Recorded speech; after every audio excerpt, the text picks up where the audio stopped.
2009, I had just been selected as an Einstein Fellow, and I was assigned to work at the National Science Foundation in Washington, D.C. So they sent me out on a trip to the University of Florida, and what I had learned was that the CubeSat was designed by professors in order to teach graduate students how to build, test, and fly a satellite in the time they were in graduate school. I immediately saw that this is a great way to train students how to become engineers and to work on teams. It had all the best elements of being on an athletic team that really excited me as a way to reach out to kids.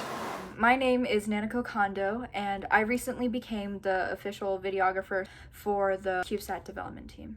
And I've had the pleasure of being able to talk to some students who are formerly in the program, as well as those who are currently in the program. And each student can testify that this program has allowed them to grow in many more ways than one and to do what they love, as well as the added bonus of being able to put something into space. So here is a compilation of students talking about how much this program has impacted them. The lessons we learned throughout the mission, including how to manage a team, how to become proficient in the professional world, and how to present ideas effectively, have prepared us well for future endeavors. Before.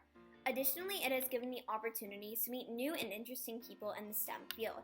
It also led me to recognize the small percentage of women in STEM fields and expose others to STEM careers. My whole life, I had been thinking of what I wanted to do when I grew up. Eventually, when I got interested in space, I wanted to become an aerospace engineer.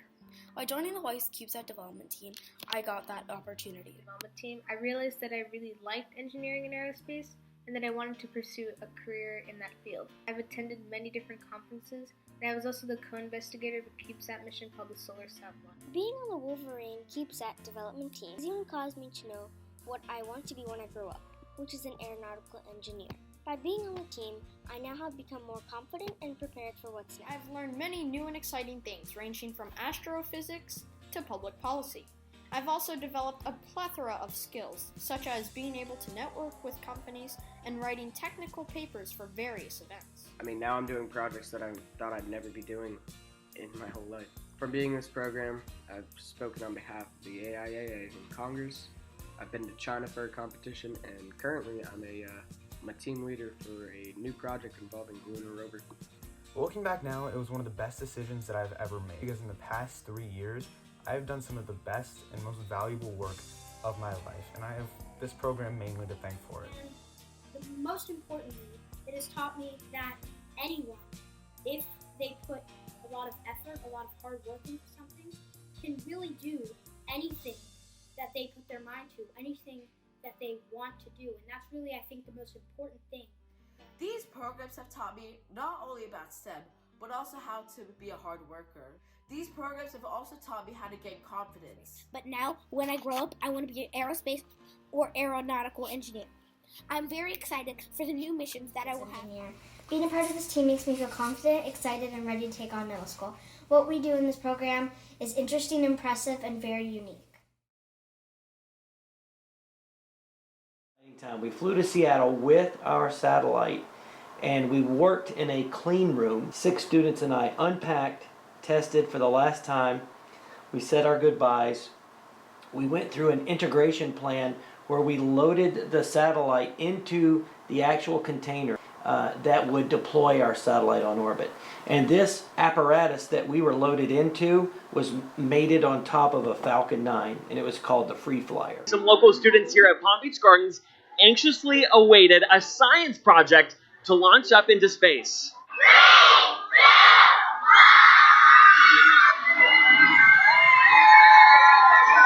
We really hope it succeeds because we've been delayed multiple times. A successful launch for the SpaceX Falcon 9 rocket means a historic accomplishment for the students at WISE School in Palm Beach Gardens.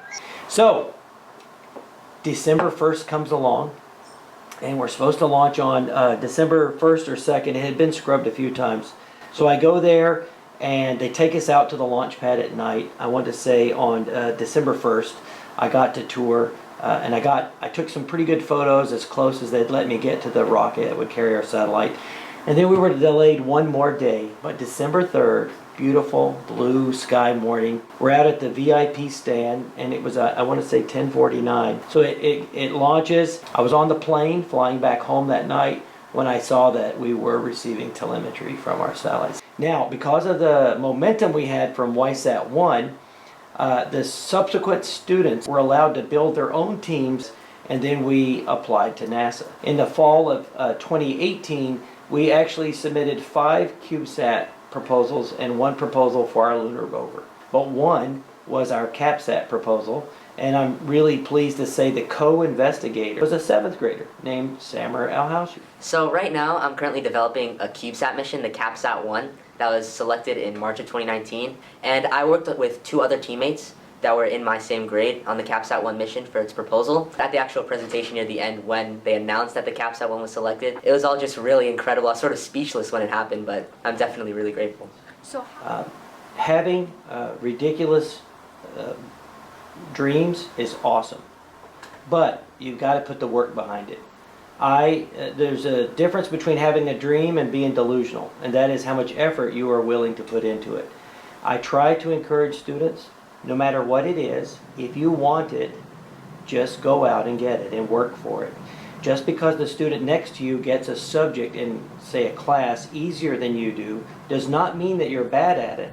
It just means that you might need to invest more on the front end to become an expert in that field. If it's ridiculous, let's do it, and let's see let's challenge ourselves and do something that most people say couldn't be done.